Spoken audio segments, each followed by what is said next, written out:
नमस्कार, चार का वार देख रहे हैं आप, साथ में आपके शिखा ठाकुर। आज के बुलेटिन की शुरुआत होगी बड़ी खबर के साथ। मंगलवार को हुई सियासी खटपट के बाद आज दिल्ली विधानसभा में 78,000 करोड़ का बजट पेश किया गया। इस मौके पर वित्त मंत्री कैलाश गहलोत ने कहा कि सिसोदिया वनवास पर हैं और मैं भारत का फर्ज पूरा कर रहा हूं। माफ कीजिएगा, भारत का फर्ज पूरा कर रहा हूं। अगली बड़ी खबर बताएंगे मेरी सहयोगी महिमा। देखिए, दूसरी बड़ी खबर पर मैं बात करूंगी। दिल्ली में प्रधानमंत्री मोदी को लेकर लगे विवादित पोस्टर पर जमकर सियासत हुई। आम आदमी पार्टी ने ट्वीट करके निशाना साधा तो बीजेपी ने पलटवार भी किया है। इस मामले में 100 से ज्यादा लोगों पर एफआईआर भी दर्ज की गई, जबकि 6 लोगों को गिरफ्तार किया गया है। इस पूरी खबर को लेकर मैं आपको दूंगी विस्तार से जानकारी, लेकिन तीसरी बड़ी खबर आपको बताएंगी मेरी सहयोगी पूजा यादव। देखिए, बिल्कुल तीसरी बड़ी खबर मैं आपको बताऊंगी। अतीक अहमद पर लगातार शिकंजा कसता जा रहा है। मंगलवार को पुलिस ने छापेमारी की और 72 लाख से ज्यादा का कैश बरामद किया। दीवार तोड़कर दरअसल निकाला गया। इस दौरान में 9 पिस्टल भी मौके से बरामद हुई और खुलासा हुआ कि उमेश पाल की हत्या कर्ल पिस्टल से हुई थी। अगली बड़ी खबर की रुख करेंगे मेरे सहयोगी अमृता का। तो चार के वार में आखिर में बात होगी ममता बनर्जी की, जो खुद को पीएम पद का चेहरा बनाने की कोशिश में लगी हुई हैं। वो ओडिशा के दौरे पर हैं। यहां वो नवीन पटनायक से मुलाकात करेंगे और साथ ही जल्द वो कुमार स्वामी से भी मिलने वाली हैं। इन तमाम खबरों पर विस्तार से आपको जानकारी देंगे, लेकिन पहली खबर के लिए फिलहाल रुक करेंगे मेरी सहयोगी शिखा ठाकुर का। तो चलिए अब चार के वार की करते हैं शुरुआत। तमिलनाडु के कांचीपुरम में बड़ा हादसा हुआ है। कांचीपुरम की पटाखा फैक्ट्री में ये जोरदार धमाका हुआ। धमाके में 8 लोगों की मौत की खबर मिल रही है। फायर ब्रिगेड और पुलिस मौके पर इस वक्त तैनात। विस्फोट की जानकारी में लगातार और जांच पड़ताल में पुलिस की टीम जुटी हुई है। लेकिन अब तक का सबसे बड़ा अपडेट है कि इस धमाके में 8 लोगों की मौत हो चुकी है। फायर ब्रिगेड और पुलिस टीम इस वक्त मौके पर पहुंची है। विस्फोट की जांच पड़ताल की जा रही है। आखिर किस तरीके से और कैसे यहां विस्फोट हुआ, इसको लेकर के यहां पर लगातार जांच पड़ताल चल रही है। कांचीपुरम तमिलनाडु का इलाका, जहां पटाखा फैक्ट्री में भीषण विस्फोट हुआ है। 2 तस्वीरें आपके सामने। लगातार लोगों का रेस्क्यू यहां से किया जा रहा है। यहां पुलिस की टीमें तैनात है। पटाखा फैक्ट्री में धमाका हुआ है, लेकिन 8 लोगों की अब तक मौत हो चुकी है और लगातार यहां पर राहत बचाव का काम किया जा रहा है। तो देखिए, बिल्कुल तस्वीरें आप लगातार देख रहे हैं। पटाखा फैक्ट्री में धमाका हुआ, 8 लोगों की मौत हो गई। तमिलनाडु की ये तस्वीरें हैं जहां पर ये पटाखा फैक्ट्री थी और इसी पटाखा फैक्ट्री में काम कर रहे लोग इस दौरान में बुरी तरीके से झुलस गए और इसलिए तस्वीरें धुंधली भी हैं, जिनको दिखा पाना भी बड़ा मुश्किल है, क्योंकि अब यहां पर देखिए ये तस्वीरें विचलित कर सकती हैं।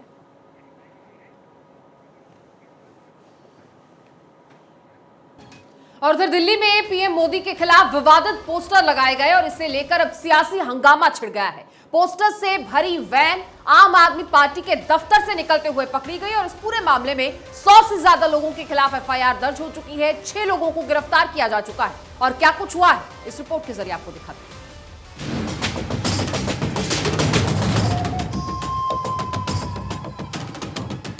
दिल्ली में पीएम मोदी के खिलाफ पोस्टर लगाए गए।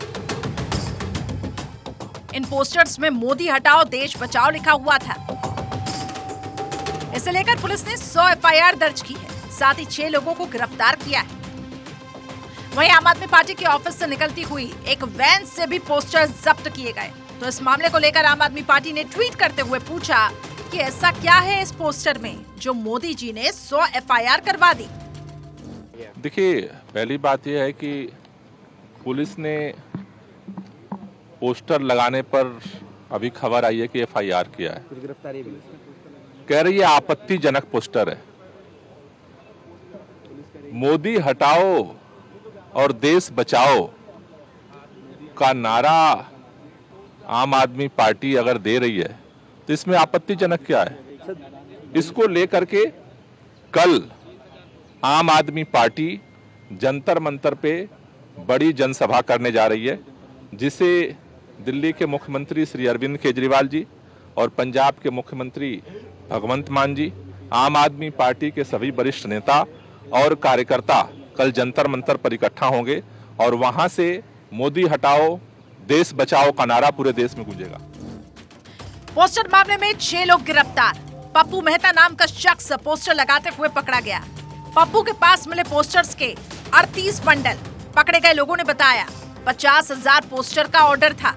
2 प्रिंटिंग प्रेस फर्म को 50-50 हजार पोस्टर बनाने का ऑर्डर मिला था।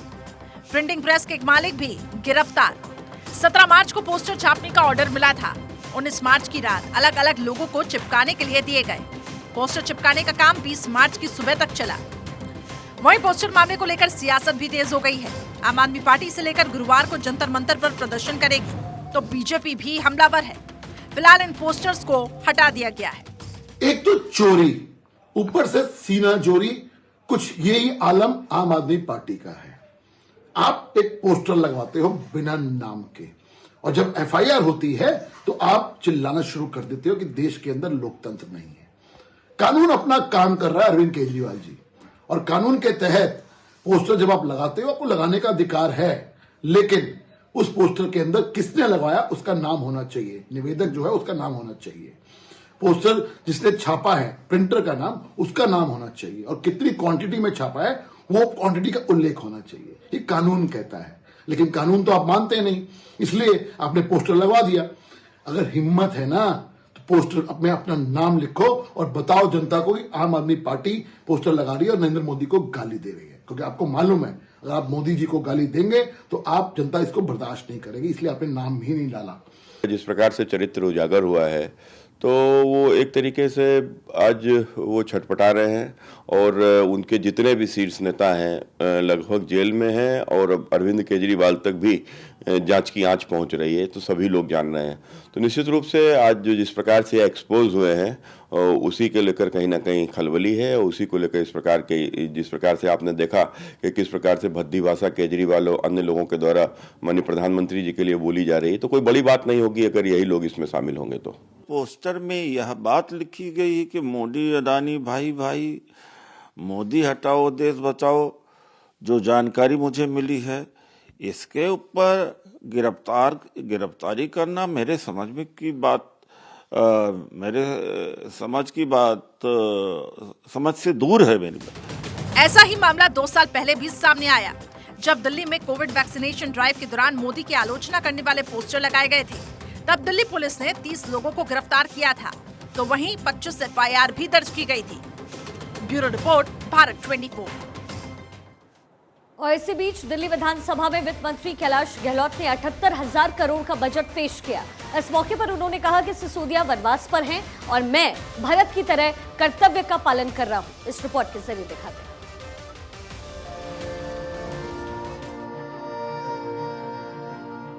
मंगलवार को हुई सियासी खटपट के बाद आज दिल्ली का बजट पेश हुआ। विधानसभा में वित्त मंत्री कैलाश गहलोत ने 78,000 करोड़ का बजट पेश किया। दिल्ली विधानसभा में गहलोत ने कहा, मनीष सिसोदिया बजट पेश करते तो ज्यादा खुशी होती। जब भगवान श्री राम वनवास गए थे तब भरत ने सिंहासन पर उनकी खड़ाऊ रख करके राज किया था, वैसे ही मैं काम करूंगा। अगला बजट मनीष सिसोदिया ही पेश करेंगे। मुझे ज्यादा खुशी होती अगर यह बजट हम सभी के आदरणीय पूर्व डिप्टी सीएम मनीष सिसोदिया जी दोबारा प्रस्तुत किया जाता। मनीष सिसोदिया जी मेरे बड़े भाई के समान ही नहीं, मेरे बड़े भाई हैं। और जिस प्रकार जब श्री राम वनवास गए थे और भरत ने उनके खड़ाऊ को राज सिंहासन पर रख के उन्होंने काम किया, उसी प्रकार से उसी भावना के साथ मैं ये काम कर रहा हूँ, ये बजट पेश कर रहा हूँ। कैलाश गहलोत ने कहा, 8 साल में हमने दिल्ली का चेहरा बदला है। इस दौरान 28 फ्लाईओवर बनाए हैं और बिचौलिए राज खत्म किया है। दिल्ली में मेट्रो नेटवर्क को दोगुना किया है। 193 किलोमीटर नेटवर्क बढ़ा। ये बजट दिल्ली के लिए जरूरी है क्योंकि हम G20 की मेजबानी कर रहे हैं। ये बजट साफ, सुंदर और मॉडर्न दिल्ली के लिए डेडिकेटेड है। अब आपको बताते हैं कि बजट में क्या क्या खास है। बजट में खास घोषणा, स्थानीय निकायों को 8,241 करोड़ रुपए की आर्थिक मदद। साल के अंत तक 1,600 इलेक्ट्रिक बसें दिल्ली को मिलेंगी। यमुना साफ करने के लिए सीवेज ट्रीटमेंट प्लांट्स की क्षमता बढ़ेगी। सभी कॉलोनियों को सीवर नेटवर्क से जोड़ा जाएगा। इस साल 26 नई फ्लाईओवर, अंडरपास और ब्रिज बनेंगे। 57 बस डिपो का इलेक्ट्रिफिकेशन करेंगे। दिल्ली में 3 कूड़े के पहाड़ खत्म करेंगे। दिल्ली में प्रति व्यक्ति आय 14% बढ़ी। 2021 और 22 में प्रति व्यक्ति आय 3,91,000 थी। 2022 से 23 में बढ़कर 4,44,768 हुई। नए फ्लाईओवर्स के लिए 722 करोड़ का प्रस्ताव। 3 ISBT वर्ल्ड क्लास बनाए जाएंगे। मोहल्ला बस योजना की शुरुआत की जाएगी। इसके तहत 9 मीटर लंबी इलेक्ट्रिक बसें चलाई जाएंगी। सड़कों और पुलों से जुड़ी स्कीम के लिए 3126 करोड़ का प्रस्ताव। 1400 किलोमीटर सड़कों का सौंदर्यीकरण। बजट को लेकर मंगलवार को दिल्ली सरकार और केंद्र सरकार के बीच सियासी हंगामा हुआ। मंगलवार दोपहर केंद्र सरकार की तरफ से दिल्ली के बजट को मंजूरी मिल गई थी, जिसके बाद आज बजट पेश किया गया। Bureau report, Bharat 24।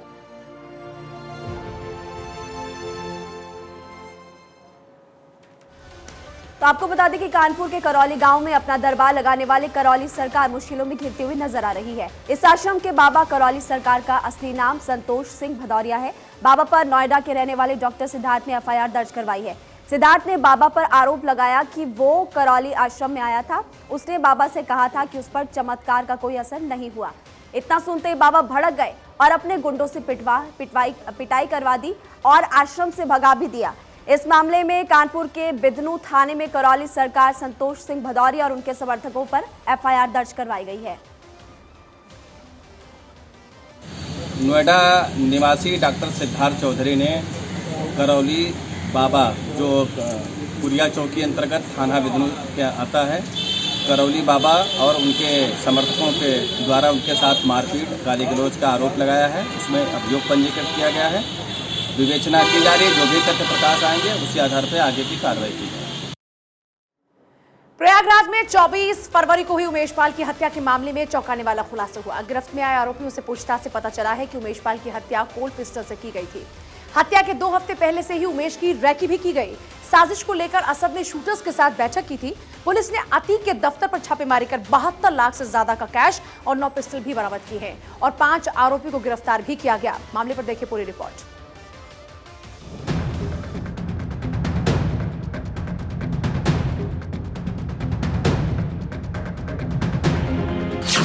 माफिया का माया जाल, फर्श के नीचे था माल। दफ्तर के नाम पर कैश लोग, गिरफ्त में आए 5 लोग।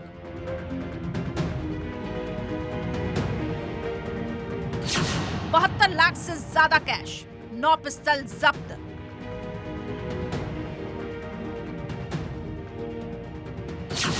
अतीक अहमद का एक खजाना ध्वस्त।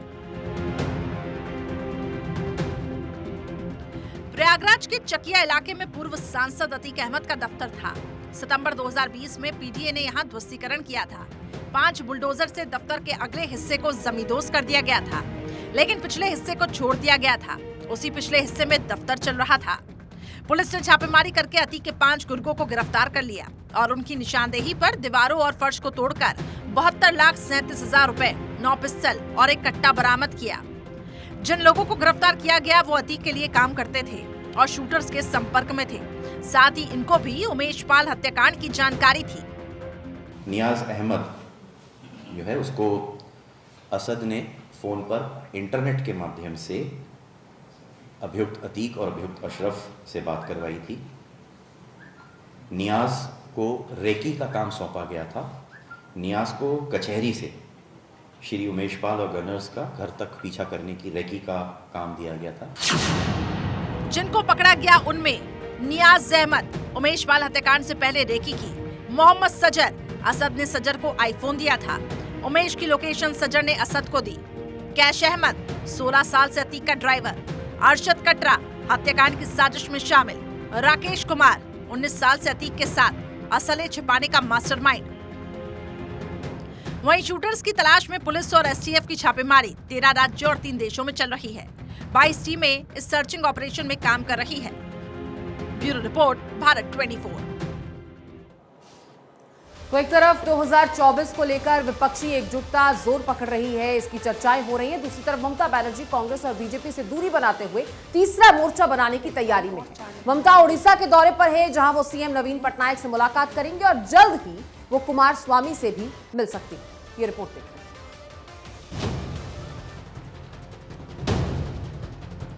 ममता बनर्जी खुद को 2024 में प्रधानमंत्री पद का चेहरा बनाने की जुगत में है। उनकी कोशिश है कि मोदी विरोधी दल कांग्रेस विहीन एक मोर्चा बनाकर उन्हें पीएम पद का प्रत्याशी प्रोजेक्ट कर दें। हाल ही में ममता और अखिलेश की मुलाकात हुई थी। अब अपने इसी मिशन को लेकर वो ओडिशा के दौरे पर हैं। इसके साथ ही वो बहुत जल्द पूर्व प्रधानमंत्री देवेगौड़ा के बेटे एचडी कुमारस्वामी से मुलाकात करेंगे। तृणमूल कांग्रेस ने भारतीय जनता पार्टी और कांग्रेस दोनों से दूरी बनाए रखने का फैसला लिया है। 2014 में बंगाल में तृणमूल कांग्रेस जीती 34 सीटें। 2019 में बंगाल में तृणमूल कांग्रेस जीती 22 सीटें। बीते 10 दिनों को अगर देखेंगे तो तीसरा मोर्चा बनाने की ममता बनर्जी की कोशिशें लगातार तेज होती जा रही हैं। ममता चुनाव से पहले कांग्रेस से दूरी रखेंगी, लेकिन अगर चुनाव के बाद स्थिति बनती है तो कांग्रेस के साथ समझौता कर सकती हैं। वहीं बीजेपी का कहना है कि ममता ये सब कुछ बीजेपी के इशारे पर कर रही हैं, क्योंकि उन्हें ईडी और सीबीआई का डर है। Bureau report, Bharat 24। और चलिए इसी के साथ 4 के बार में आज के लिए बस इतना ही। हम सबको दीजिए इजाजत, लेकिन देश और दुनिया की हर छोटी बड़ी खबर के लिए आप देखते रहिए भारत 24।